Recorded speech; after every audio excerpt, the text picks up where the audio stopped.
orang yang udah dibayar. Bersikap mengambil jalan tengah dalam UMK dan UMSK sesungguhnya sikap yang sangat beresiko, karena saya pasti dicaci maki, saya pasti dibenci. Itu umpatan terus bergemuruh dari mulai Gubernur Tai dan gubernur yang lainnya.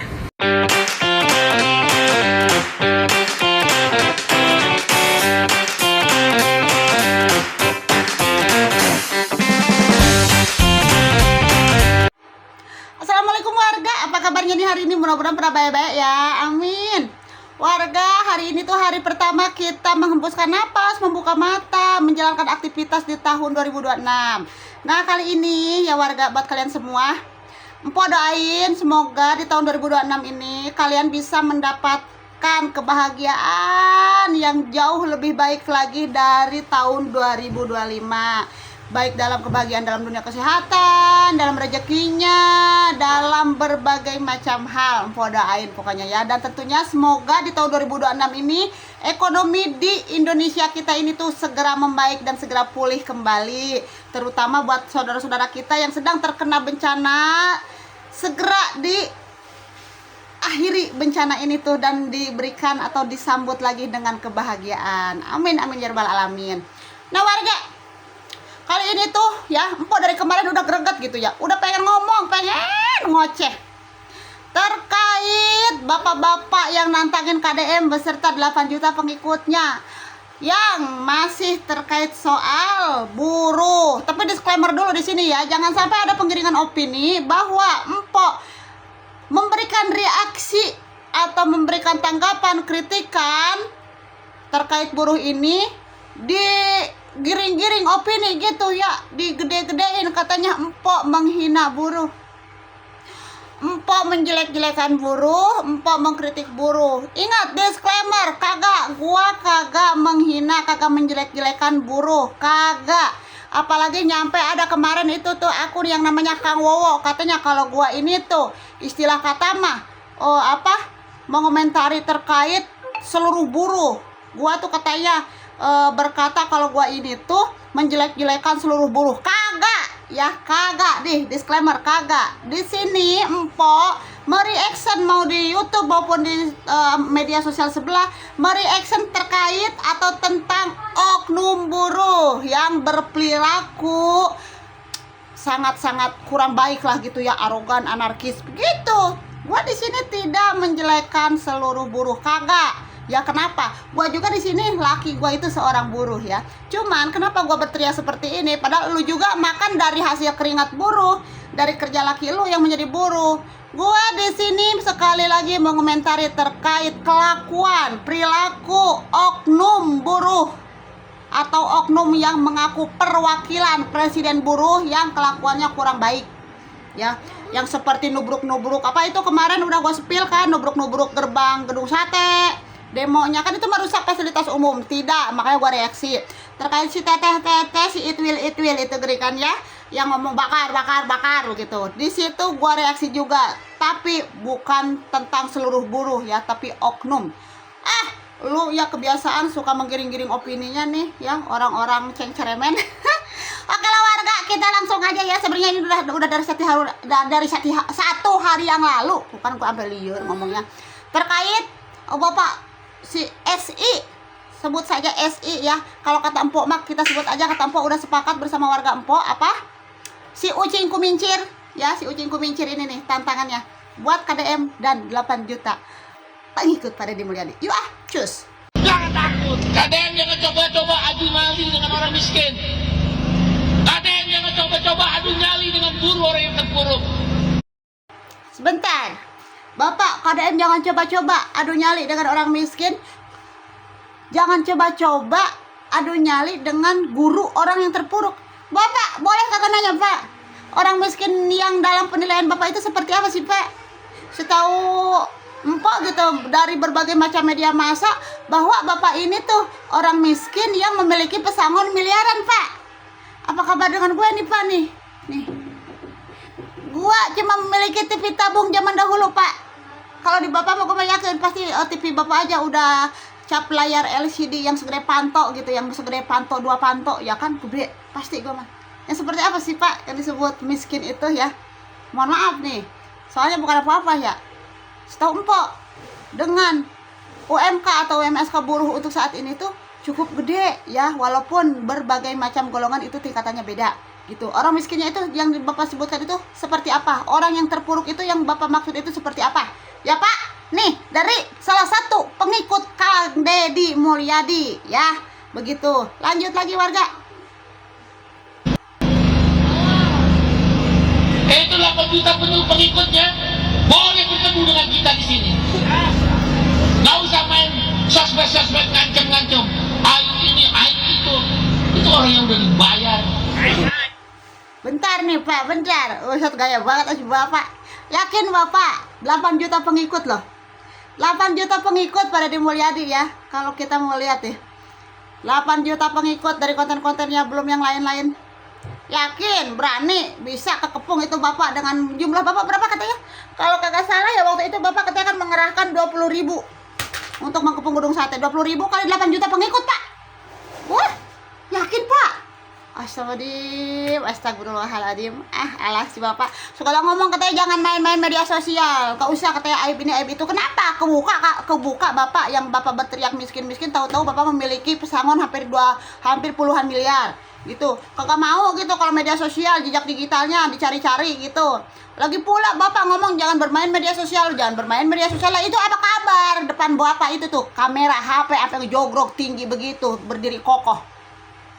Berarti kan secara tidak langsung Bapak juga ini bermain media sosial. Bapak teriak-teriak, gak usah bermain media sosial, gak usah bermain media sosial. Tapi Bapak sendiri memberikan pembicaraan kritik-kritik dan saran kayak begini tuh Bapak rekam melalui media sosial juga. Sok liur sih Bapak mah playing victim bisa wae. Ya Bapak. Lah kita juga sebagai pengikut kenapa melawan Bapak melalui media sosial? Kan Bapak kan naikin pemberitaannya melalui media massa Pak, melalui media sosial juga. Aneh sih Bapak, ya udah perang media sosial. Kenapa kagak usah buka aib ini aib itu? Takut Pak. Alah. Lanjut ke warga. Oh ya bentar, ada lagi warga. Dia bilang karena itu mah orang yang dibayar. Bapak nih ya gua nih ya Mpok Mucika ya. Seserenteng dari awal tahun 2025 membela pada Deddy Mulyadi. Alhamdulillah gua mah kagak dibayar. Ya, WIPI gua bayar dewekan. Paketan gua bayar dewekan. Kagak ada dibayar ya. Baik-baik kayak begini nih kebiasaan. Biasanya kalau orang yang suka membayar orang lain untuk berteriak-teriak, jadi pikirannya ke orang lain juga sama aja gitu. Ketika ada orang lain yang membela, dia juga selalu berpikirnya itu dibayar. Karena apa? Karena itu adalah suatu kebiasaan orang tersebut yang dikit-dikit membayar. Untuk apa? Untuk meramaikan setiap aktivitasnya. Lanjut warga. Cus lagi. Jangan coba-coba adu nyali dengan buruh. Jangan coba-coba adu nyali dengan orang miskin. Kita sudah terbiasa miskin. Kita sudah terbiasa tertindas. Bentar. Sudah terbiasa miskin atau sudah biasa memiskinkan? Sudah biasa tertindas atau sudah biasa ditindas? Bapak pengen tahu. Beda ya Pak ya antara tertindas sama ditindas gitu Pak.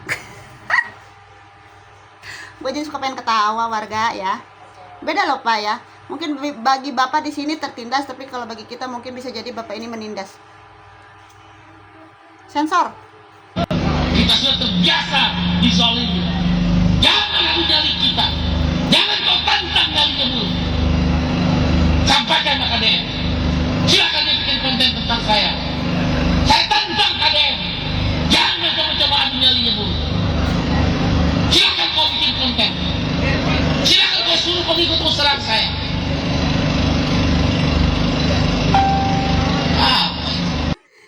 Aduh ya Allah Bapak, mohon maaf nih ya, Pak Deddy Mulyadi tidak pernah menyuruh pengikut-pengikutnya untuk menyerang Bapak. Mereka menyerang Bapak itu benar-benar dari hati ya, keinginan sendiri termasuk Empok begitu. Kenapa mereka berani menyerang Bapak? Karena menurut Empok nih, salah satunya Empok yang menyerang Bapak istilahnya ya.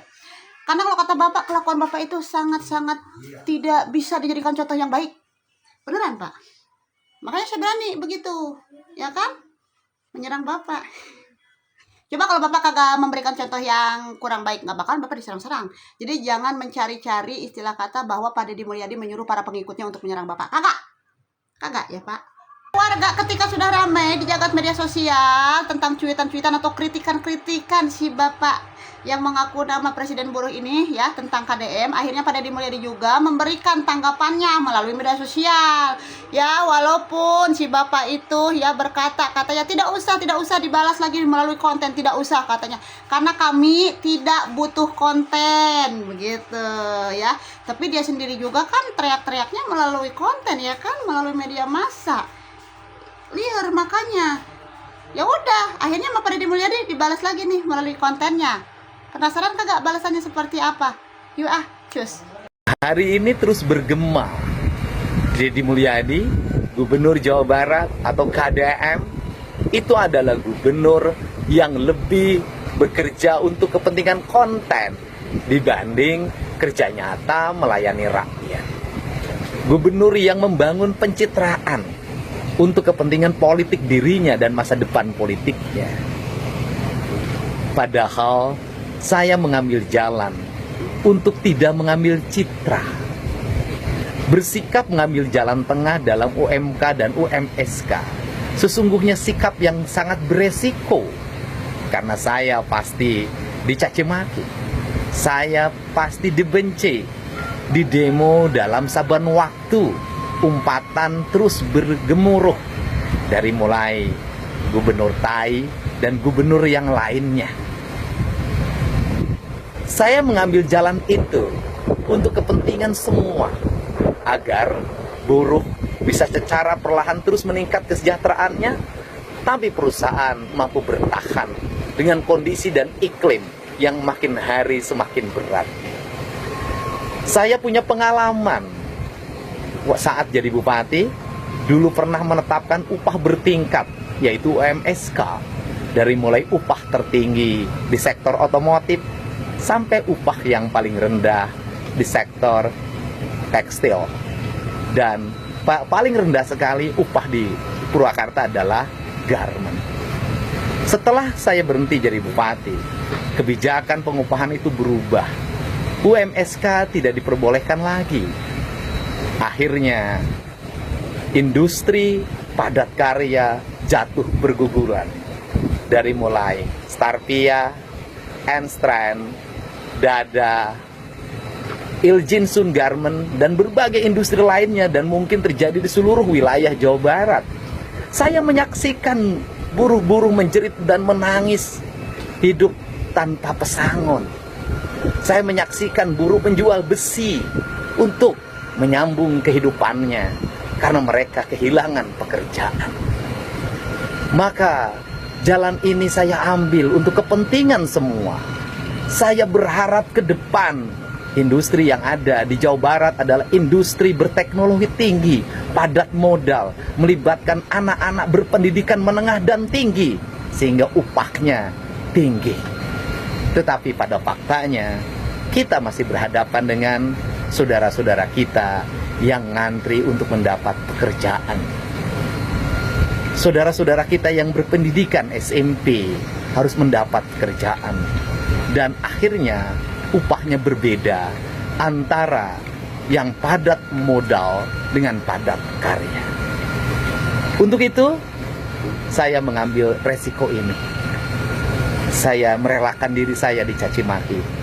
Saya merelakan diri saya dalam setiap hari, setiap detik dibahas secara terus-menerus dengan berbagai tuduhan. Dibanding saya mengambil jalan citra hanya untuk kepentingan diri saya sendiri. Harga kalau menurut umpama nih ya, Pak Deddy Mulyadi itu dalam setiap mengambil keputusan atau kebijakan, dia itu lebih memikirkan untuk jangka panjang, untuk kedepannya nanti seperti apa, dibanding dia mengambil keputusan langsung jebret apa yang diinginkan oleh sebagian golongan begitu kan ya, tapi dalam waktu singkat. Ujung-ujungnya makan siapa? Kita juga sebagai masyarakat yang dirugikan. Ya, terkait UMSK ini, kalau Empo denger sih ya, katanya tuh mereka kenapa nyampe semarah itu, apalagi si Ucing Kumincir ya, nyampe ngomel-ngomel, nyampe marah-marah begitu kan. karena katanya UMSKI-nya itu tadinya kan udah dihilangkan. Nah, akhirnya Bapak Deddy Mulyadi kan dicoret, diadakan kembali terkait UMSK. Istilahnya penggajian melalui sektor ya. Jadi ada tingkatan-tingkatannya. Yang tadi Pak Deddy Mulyadi disebut tingkatan garmen, yang paling terendah tekstil kayak begitu kan, elektronik, otomotif begitu. Nah, itu tuh mereka tuh tidak terima ya dengan adanya kembali UMSK ya. Kalau yang empok baca begitu kan ya terkait tuntutan-tuntutan buruh tersebut. Coba kalau itu sih hak mereka semua ya, mau menuntut dan keinginannya seperti apa itu hak mereka semua. Cuman dengan catatan satu, kalau demo jangan arogan. Udah itu mah dari gua mah kagak usah mengeluarkan kata-kata yang kurang baik. Begitu kan, justru malah terlihat ya kualitas kalian itu seperti apa. Salah satunya nih oknum-oknum tersebut lah ya yang selalu mengeluarkan kata-kata kasar, kata-kata kotor begitu kan. Termasuk sikap-sikap yang arogan, justru malah memperlihatkan kualitas kita ini tuh seperti apa, ya kan? Nah, lagi pula nih ya, bapak yang katanya presiden buruh begitu kan, sebenarnya bapak tuh harusnya udah mikir gitu ya, dengan adanya demo seperti ini, ngata-ngatain Deddy Mulyadi, bahkan nantangin para pengikut Deddy Mulyadi. Bayangin Pak, pengikut Deddy Mulyadi di YouTube aja nyampe 8 juta, di TikToknya aja dia itu mencapai 11 juta, ya. Yakin Pak berani dengan angka Bapak yang Bapak bawa, gerombolan Bapak 20.000 orang begitu kan, melawan 8 juta dan 11 juta para pengikut Deddy Mulyadi? Ampun ya. Dan harusnya Bapak juga sadar nih ya, ketika Bapak teriak-teriak nantangin KDM dan nantangin para pengikutnya, daripada Bapak teriak-teriak kayak begitu, mendingan tuh urusin tuh PT yang di Majalengka, PT HCI yang memang sedang terkena apa itu? Terkena penutupan atau pindah secara diam-diam. Akhirnya kan ada kurang lebih 170 karyawan yang terkena PHK. Ya, daripada Bapak teriak-teriak nantangin KDM, nantangin para pengikutnya, mendingan Bapak urusin tuh PT HCI. Ya kan? Lebih penting tuh, mereka lebih membutuhkan. Ya, teriakan Bapak untuk membantu mereka kepada perusahaannya. Tapi kan ujung-ujungnya siapa? KDM lagi yang turun tangan. Mereka teriaknya minta bantunya sama siapa? Ma Deddy Mulyadi, bukan kepada Said Iqbal. Ya kan? No, harusnya begitu Pak. Dan akhirnya selesai juga tuh permasalahannya yang PT HCI.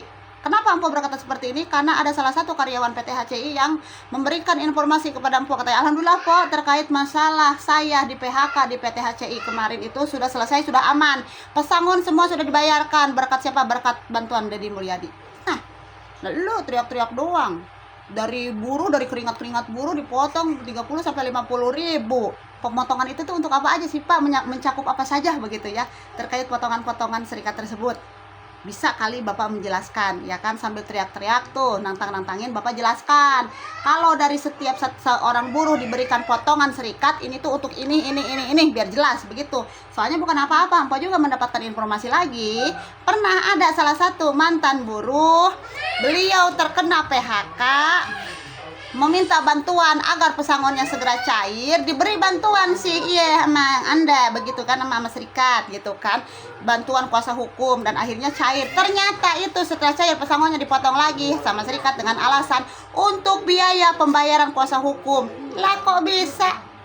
Terus bagaimana dengan iuran tersebut? Apakah tidak mencakup untuk pembelaan ketika kita nanti terkena jerat jerat permasalahan dengan perusahaan? Harusnya masuk dong ke situ ya kan, kepotongan tiap bulan dari serikat tersebut. Salah satunya bentuk kuasa hukum tersebut ya, harusnya masuk ke situ. Jangan nyampe nanti dipotong lagi dari hasil pesangon dengan tameng alasan potongan pembayaran kuasa hukum. Udah ya, kagak usah diribet-ribetin Bapak dengan ngomong saya tidak butuh konten Anda. Nah, begitu juga dengan kami tidak butuh dengan kehadiran Anda Bapak yang mengatasnamakan Presiden Buruh ya. Kenapa apa? Jangan ngomong tertindas, justru Bapak yang menindas. Udah warganya, terima kasih banyak nih yang udah selalu setia di channel YouTube Empo. Jangan lupa like, komen, dan subscribe, dan jangan lupa juga kalian boleh komen aja di situ ya. Kita saling memberikan edukasi dan informasi satu sama lain. Terima kasih banyak. Mohon maaf apabila ada kesalahan kata yang Empo ucapkan ya. Terima kasih. Wassalamualaikum warahmatullahi wabarakatuh. Bye.